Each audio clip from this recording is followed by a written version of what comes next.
just who are my top 20 rookie running backs for this 2025 Dynasty class. We're talking about that in today's video.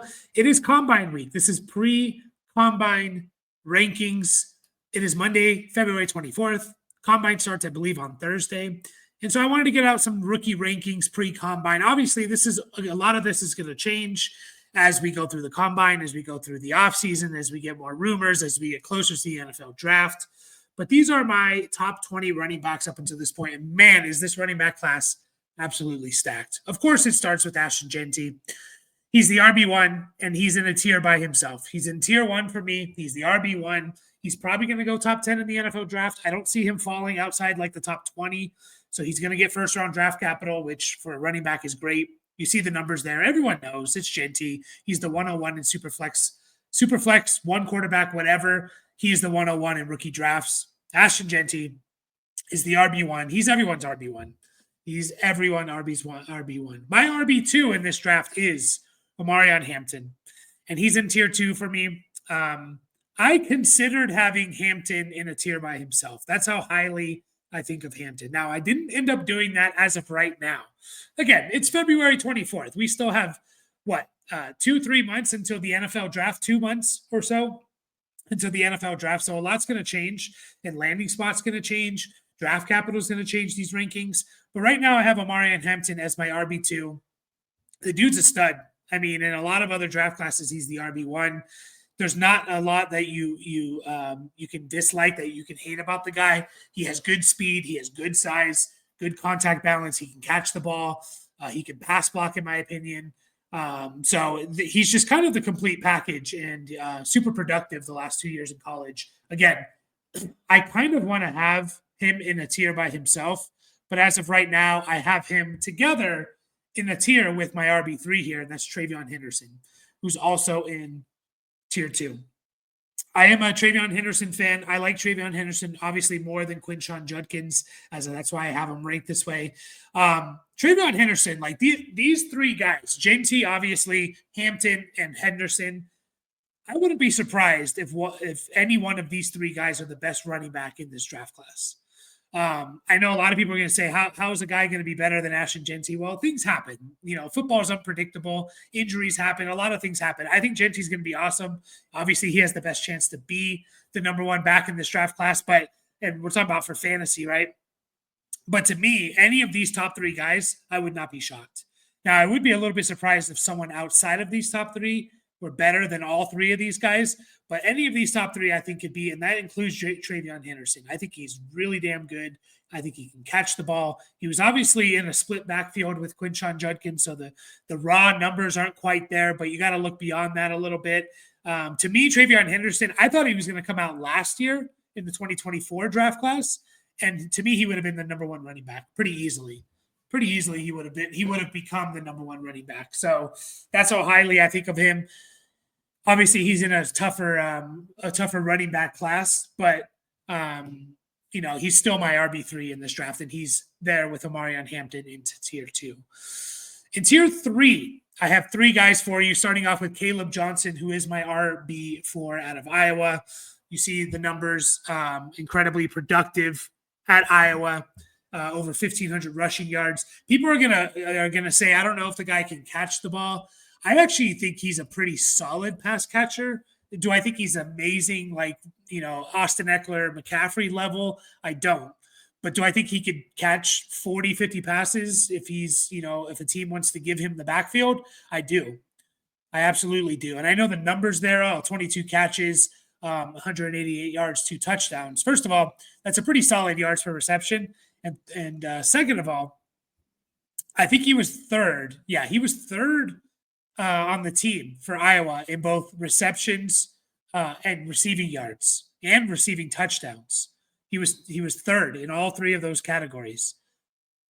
Iowa's leading receiver had 35 catches. Caleb Johnson had 22. Iowa's leading receiver had 411 yards. Caleb Johnson had almost 200, which was third best. So it was more the offense and the structure of the offense rather than, Caleb Johnson can't catch the ball. So he's my RB4. I really like Caleb Johnson. My only one slight criticism of him and why I have him down a tier from Henderson and Hampton is is his ability to kind of create yards. I'm a little bit skeptical. And again, this could obviously change. I'm gonna research these guys. I'm gonna scout these guys more. But his ability to kind of create yards out of nothing, I don't think is on the level of guys like Genty and Hampton and Travion. So that's why I have him in a tier here as my RB4. As my RB5, and people might be shocked by this, is Dylan Sampson, man. Dylan freaking Sampson out of Tennessee. I love Dylan Sampson. I am a huge Dylan Sampson fan. I have been for about a month now, and since I first watched him, he kind of has it all in terms of the film, the raw numbers, the analytical numbers. We see there he rushed for almost 1,500 yards, 22 touchdowns. The guy's really fast, by the way. He's potentially going to run in the 4.3s. The one thing that you search when you search up Dylan Sampson weakness, the number one thing that comes up is his size, because he is going to be smaller. He might be under 200 pounds. He might be right around 200 pounds, which generally for running backs, you want them more 215-ish, right? Right around that range, 215 to 225. And Sampson is a lighter back. But when you search him up, that's literally the number one thing that you see. Size. And I've moved past only downgrading guys because of their size. If the production's there, if the analytical numbers are there, if the film is there, if he just looks good on film, if all those things kind of line up, and the only thing really that's like his weakness is his size, then I'm not going to discount those guys. Bucky Irving is a good example. We were on this channel, we were pretty high on Bucky Irving. I think all the way back in February, right around this time, Bucky Irving was one of our top backs in last year's draft. Tank Dell was another guy that we were high on this channel. And obviously he got hurt, which sucks, but I think he was kind of proving people that the size didn't really matter for him. And he had a couple of freak injuries. So, yeah, is there going to be some durability concerns? Sure. Is there maybe some fumbling issues? Yeah. And then we'll kind of see what he can be as a receiver. But I think Dylan Sampson is close to a complete package here. And he's in the same tier with Caleb Johnson and this next guy, Quinshon Judkins, who I have as my RB6 in the draft. Judkins, obviously productive at Ohio State, like we talked about, sharing the backfield with Travion Henderson. So, he's not going to have the eye-popping numbers like some of these other guys. But to me, Judkins, he can kind of do it all. He can kind of do it all here, in my opinion. I think he's a workhorse guy. I am interested to see what he runs at the combine, assuming that he does run there, because he does seem to lack a little bit of that breakaway long speed, and gets caught from behind multiple times. So is that the be all end all? No, because very, very few guys actually run and rush for 50 yards or whatever, 40 yards even, which is why the 40-yard dash is not as important to me. It's more about the 10-yard splits. So just a little bit of a scouting thing. If you're going to look at combine numbers, take a look at the 10-yard splits. To me, for running backs, that's more important. How fast are you in that first 10 yards? One, because you're going to have a lot more 10-yard runs than 40-yard runs. But two, if you have a really good initial burst, you can get a step ahead of everyone. And even if you are a little bit slower in the long run, if you have that step or two ahead of everyone, that's usually going to be enough to keep that separation and have those big plays. So I like Quinshon Judkins. I have him in the same tier with Caleb and Dylan Sampson, but to me, he is kind of behind those guys. And again, that could change. That could easily change as we progress through the draft season. Into the next tier here, my tier 4, Cam Scatteraboo, headlines tier 4 as my RB7. I really want to move Scatteraboo up into the tier 3, and I may, by the end of this whole process, by the end of rookie draft, by the time rookie drafts are really coming, which is mostly in May and June for you Dynasty players, Cam Scatteraboo may be in that tier 3 for me. I know he's kind of a polarizing player, but there's a couple reasons why. And in Dynasty, I don't think enough channels out there, and there's a lot of great channels out there and a lot of great content, but I don't think there's enough focus sometimes on the story behind a player and kind of the perceived value of a player. Because Cam Scatteraboo, if he comes out in preseason week 1 on whatever team drafted him in the 3rd or 4th round or something, let's just say, and he comes out and just like dominates backups, right? And just like punishes them. He has a run that you can put on TikTok or Instagram, right? And you can watch this run. If he has those kind of clip-worthy plays, his value in Dynasty is going to skyrocket because of the player he is, right? A lot of people, even if they don't watch college football, they know Cam Scatteraboo's name. Why? Because of that performance that he had in the college football playoffs. And so these kind of things, they need to be taken more into account. And I know our own opinions, whoever's own opinion out there, is important.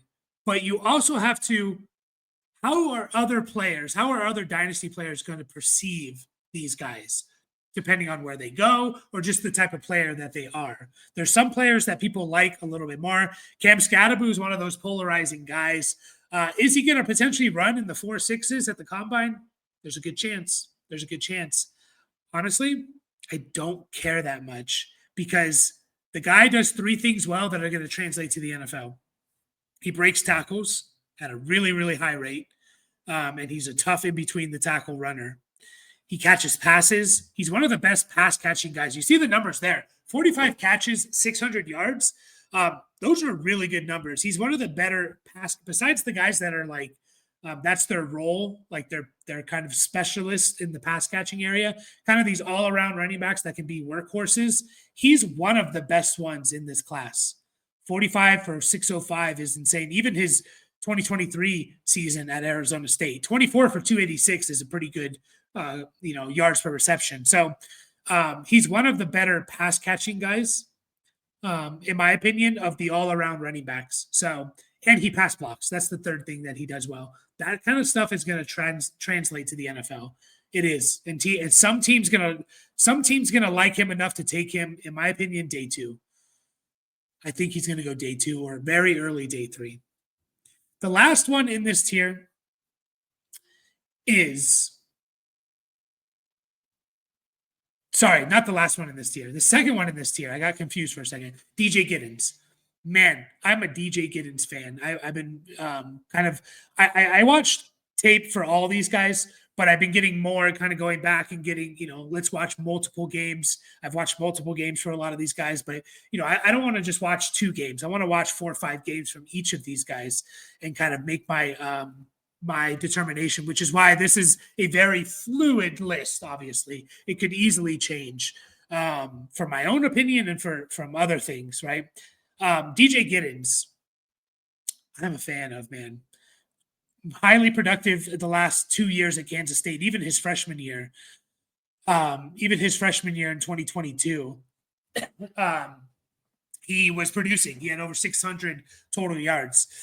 Last 2 years, over 1,500 and over 1,600 this last year. I think he's a pretty solid pass catcher. Is he blazing fast? No. Is he this big, punishing runner? Not really. I mean, he's big in that he's 6'1", but he's not like 225 or anything like that. Is he super fast? I don't know if I just said that, but no, I don't. I think he's probably going to run in the 4.5s, maybe in the mid 4.5s. But man, when you watch this guy play, he tears you up. His vision is insane. His lateral agility is insane, right? His patience is awesome to watch. And his ability to to stay up during contact, his contact balance is great. Like he just watch him run through the middle, of where you think there's no way he can get yards out of this, and he gets yards. His work through the middle of the tackles, like through the middle of the offensive line, is really damn good. And I think that's what translates more to the NFL than guys who can win, stretching the field to the outside. Because if you can win through the middle of the field, you're going to be pretty good. And that's what NFL, that's what coaches want. That's what teams want, right? They want you to sometimes just get 3 or 4 yards. Don't lose 2 yards, right? And Giddens does that, man. He does that, and it's impressive to watch. It's really, really impressive to watch. So, do I think he's going to jump off the field at the combine? No, but I'm a DJ Giddens fan, man. He's pretty easily in my top 10. Probably going to settle in my top 8. And I just really like DJ Giddens, and I hope he gets the good draft capital. I really do. I really hope he gets good draft capital. And then Devin Neal is the last one in this tier here. I'm probably a little bit lower on Devin Neal than most people, but I still like him. He's in my tier 4. He's in my top 10. He's one of those. We just talked about perceived value. And Cam Scatterbo kind of being a very polarizing player. Either you like him or you hate him, or you love him or you hate him. Devin Neal seems like everyone loves Devin Neal.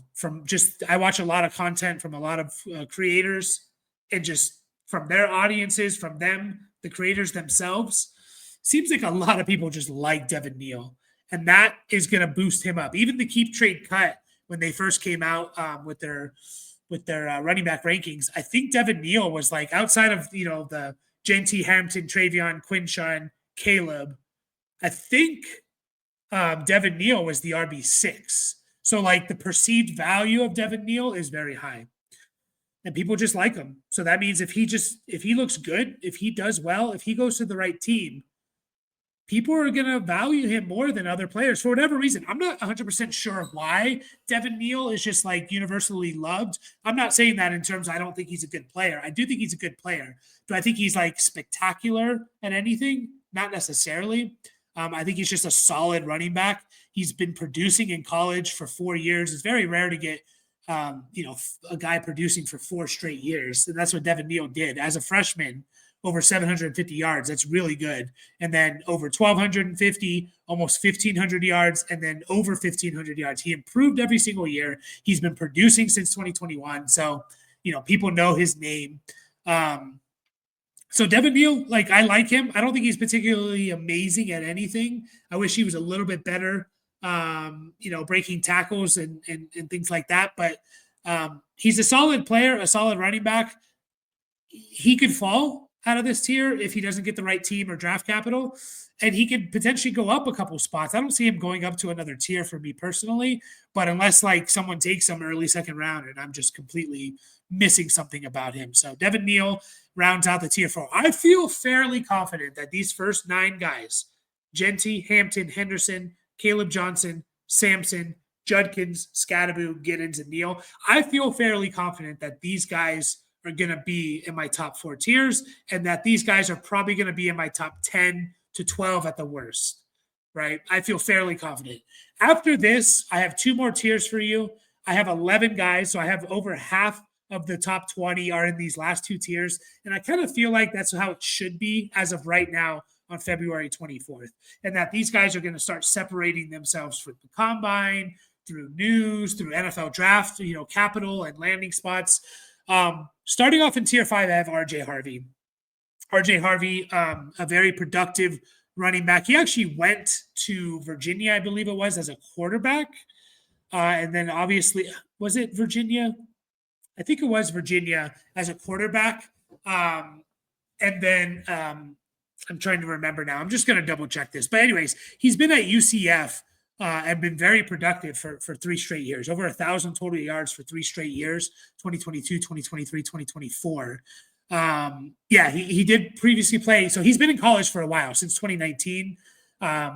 Obviously wasn't going to make it as a quarterback, transferred to UCF in the COVID year.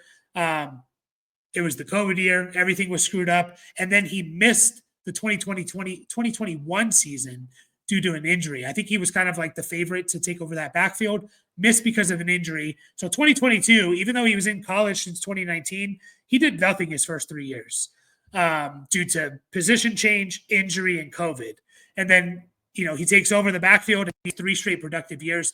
My one issue with RJ Harvey, I was a little bit higher on him to start this whole process, and I think I've soured just a little bit. My biggest thing on RJ Harvey is that a lot of his runs, he wins by bouncing to the outside, and that just doesn't work in the NFL. It just, we see it over and over and over. Like, it just doesn't win. You can't win that way. People are too fast in the NFL. So I want to see more, and maybe as I watch more film on him, I'll see more. But I like RJ Harvey, but he's definitely in this next tier of guys, in my opinion. Of like, a lot can change with these guys depending on where they go, how they test at the combine. Brashard Smith is a guy that I'm rising on. I'm rising on Brashard Smith. Is he this year's Tyrone Tracy? Is he Antonio Gibson? He's the wide receiver converted to running back, only has 1 year playing as a running back, was a wide receiver at Miami for 3 years, did nothing really. The most receptions he had was 33 in 2022. And then he converted to a running back at SMU. I think people are always going to be a little bit hesitant on these wide receivers changing over to running backs, which is why they're always going to be ranked a little bit lower. Fumbling is always going to be a concern with wide receivers converted to running backs. Now, he didn't really fumble that much, if I remember correctly, maybe only twice. But obviously, the NFL is a different game. Why I like guys like this is because they can catch the ball. So it feels like at the very least, these type of players are going to have a role as a pass catcher, and can they develop into more like Tyrone Tracy had, like Antonio Gibson, who people forget his first 2 years in the NFL. I think he was a top 12 running back each of his first 2 years in total points. He was productive. And if you draft someone like Brashard Smith in the late third of a rookie draft and you get 2 top 12 seasons, 2 top 15 seasons as a running back, that's a win. No matter what he does after that, that's a win. So he's moving up my board. He's really fun to watch. SMU is kind of like an offensive factory as well. So got to keep that in mind got to keep that in mind when evaluating this too. But I like Brashard Smith a lot. And I hope he gets a good draft capital. He's definitely moving on my board. Damian Martinez. He's another guy where a lot of people like him. I'm probably a little bit lower than a lot of people on him. I just don't think he does anything spectacularly well. I think he's a solid running back, and again, my opinion could change, but I don't think he does anything like over the top where I'm just like, oh, wow, like this guy is one of the best at this or something, right? Damian Martinez, that is. I do think he breaks tackles pretty well, and I like that. And I do think he's a tough runner, which I really like that too. Because again, like if you're not going to win with your athleticism, just be a tough runner, teams are going to really like that. I just don't know for fantasy, is he just like a Brian Robinson, which is like, okay, if a team decides to give you 20 carries, you're going to have a good game. But because you're probably not going to catch many passes, and if you're not on an offense that's going to score a bunch of touchdowns, I don't know how valuable you're going to be for fantasy. So I could be wrong about that, but I just see kind of a limit on his ceiling a little bit. Like he doesn't feel like, okay, a team's just going to give him the backfield. Like he's going to be a part of a committee, and he's going to be like the early downs guy. And it's tough to rely on those guys consistently if they're not catching, 2 passes a game or scoring a touchdown, more often than not. So he's my RB12, but he's in this tier 5. So we'll see where he moves from there. Bashal Tootin from Virginia Tech is someone that I am intrigued by. He has some interesting analytical stuff in terms of he breaks a lot of tackles. He's one of the better elusive rating. He has one of the better elusive rating in this draft class. I want to say, I'll have to double check this. I want to say he's second behind only Genty. Now, there's things that can come into play there, like your level of competition, which obviously, Virginia Tech's not, they're not playing cupcakes, but they're not, playing an SEC type of schedule or something. So, there's other things that come into play and stuff like that. But I do want to say that he breaks the tackles at a better rate than everyone in this class outside of Genty.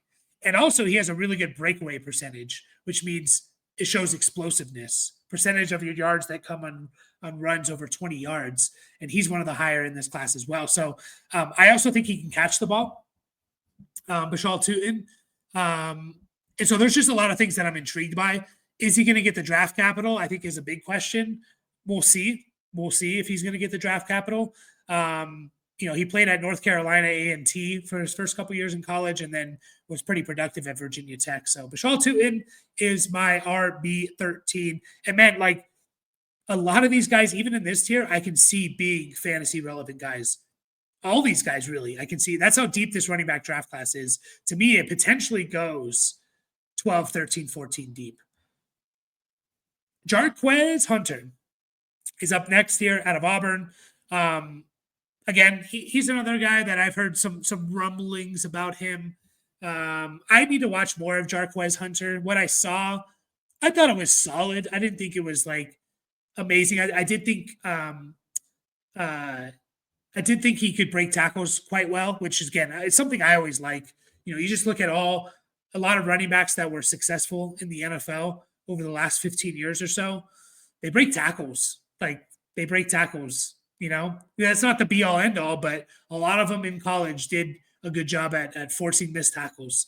And so I do think Jarquez Hunter is really good at that, which is why I have him in this tier. I need to watch him more. I could definitely move him up. I could see moving him up. Obviously, pretty highly, a lot of production there this last year, over 1,200 yards, 9 total touchdowns.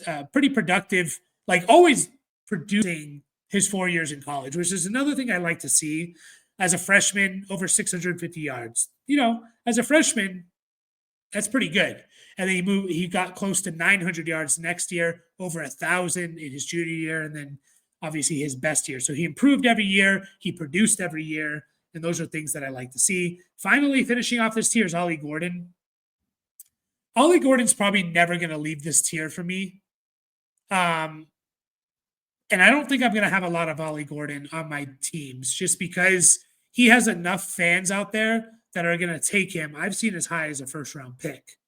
And definitely in the second round, I see him taken a lot. I'm probably not going to do that unless he gets the capital on the team, unless a team says, you know what, we like Ollie Gordon. Now, I will say this, and I need to watch more from both 2023 and 2024. But if someone can find what made Ollie Gordon, for a lot of people, the best running back in college football heading into the 2024 season, if someone can unlock what he did his sophomore year, then maybe Ollie Gordon's a steal and I'm just a fool. But I don't necessarily see it.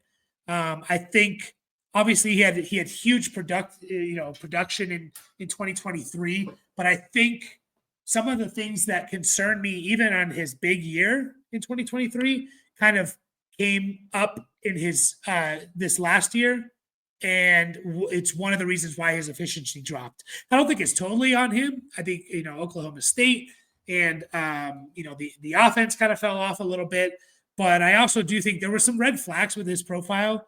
And yeah, he had a big sophomore year or second year in college, but there were some things where I was just like, and then they seemed to kind of rear their ugly head. And that's why a lot of his efficiency kind of fell off here. So, but I'll always have him here because, I'm willing to take a shot on him in the third round as of right now, but I just don't think I'm going to get him. I think there's enough people out there that like him. In my last tier here, I don't want you to focus too much on like how I rank these guys. These are more just like 5 guys who I'm intrigued by. I don't hear a lot of the community talking about these guys, most of them. And they have some intriguing qualities about them, which is something I'm interested in. So this is very much like hey, these are more of just like, are they necessarily the next guys in my ranking? Maybe not, but they're like, hey, pay attention to these guys. Khalil Mullings, I think I'm saying his first name right. I watch a lot of all 22, so I don't hear the broadcast, but I think it's Khalil Mullings out of Michigan, converted linebacker to running back. Obviously he was behind Donovan Edwards and Blake Corum last year in 2023, that is, was a linebacker before that. And then they converted him, didn't do anything in 2023. 2024, he got his opportunity, averaged over 5 yards a carry, only caught 6 passes, but Michigan was like Iowa. I think Michigan threw for like 1,600 total yards or something. It was ridiculous. He actually has a pretty good yards per route run rate, Khalil Mullings, which is funny because he only caught 6 passes, but he just wasn't running many routes. So does that mean he can't do it? No. I know this is kind of a throwback, but Melvin Gordon was someone who never really caught passes in college. I'm going to double check how many he actually caught. 19 was his most in 1 year, and he caught 22 passes in his 4 years at Wisconsin. It's just because they didn't use him that way. That's not how Wisconsin ran their offense. So And Melvin Gordon was a pretty solid pass catching running back in the NFL, right? Like he wasn't amazing, but like he could obviously catch passes. He wasn't, a terrible player at it. He caught 58, he caught over 50 or more passes twice in his career. So I'm not saying Khalil Mullins is going to be that, but what I like about Mullins is he's a big, big running back. And if you watch his tape, and I'm very intrigued if he's going to run the 40 at the combine, because I think a lot of people are thinking he's going to run in like the 4.6s, and there's a chance he does. He's like 230 or something like that. But his initial burst looks really damn good. I'm really curious what his 10-yard split is. And if he has a really good 10-yard split, I'm not going to be quite as concerned with a high 4.5, low 4.6 40-yard time if your burst is good, because he could be one of those players like a Derrick Henry. Like if the burst is good and once he gets going, you can't catch him. Plus he's hard to bring down because he's 6'2", 233. There's some intriguing things here, I think, about him. So I'm interested in Khalil Mullins to see how he tests out. And I don't think he's going to go. He probably goes day 3. He's probably a waiver wire guy, but we'll see what team he gets to. We will see what team he gets to. Again, might be pronouncing this name wrong. But Ja'Cory Krosky-Merritt, he was at Arizona. Ja'Cory, he played, you see the stats there, you're like, oh, what? This guy sucks. He played 1 game before he got hurt. I forget the injury here. I'm actually going to double check what he did. He had a calf strain, I guess. Something with his calf, it looks like. Anyways, he only played in 1 game. It was a pretty good game, over 100 yards and a touchdown. He played in college. He was in 2023, he was at New Mexico and had a pretty productive season at New Mexico, almost 1,200 yards rushing and 18 total touchdowns at New Mexico. Before that, though, he was playing at Alabama State. So he went from Alabama State for 3 years, 2019 to 2022. New Mexico had a really good year, transferred to Arizona, and then got hurt his first game, never played again. He apparently was doing well at the Shrine game, was the East-West Shrine game. And he has some interesting metrics around him. You really got to go back and look at the 2023 season, but he has some interesting metrics around him. So I'm interested to see kind of like the combine, look at more of his film from 2020, from 2023, and just kind of see like, okay, is there something here? Is this like because this is a guy that like I would be surprised if he goes before day 3. And for that reason, because he didn't do anything last year, he's probably going to be an undrafted guy in your rookie drafts. This could be a little bit of a diamond in the rough guy. Just a name I wanted to throw out there. Marcus Yarns from Delaware, another guy where he played at Delaware. It's a little bit harder to find like just their raw stats and stuff like that. Not a lot of people are going to know Marcus Yarns because no one was really watching Delaware unless you're from Delaware. But he's an interesting guy because he's smaller. I think he's going to be under 200 or right around 200 pounds. But I do think he's an interesting, like he's fast. He has decent size. Like he's 5'10". Can he get to, by decent, I mean, can he get to like 205 or something? I think he can kind of be a dual threat kind of guy. I think the GPS tracked him at over 22 miles per hour, which is like the golden number that you want to be. So I think he's pretty damn fast. I think his burst is amazing. And so, is a team gonna draft him to be their guy? I doubt it. But again, there's some interesting things here. Just a name to think about and to keep an eye on.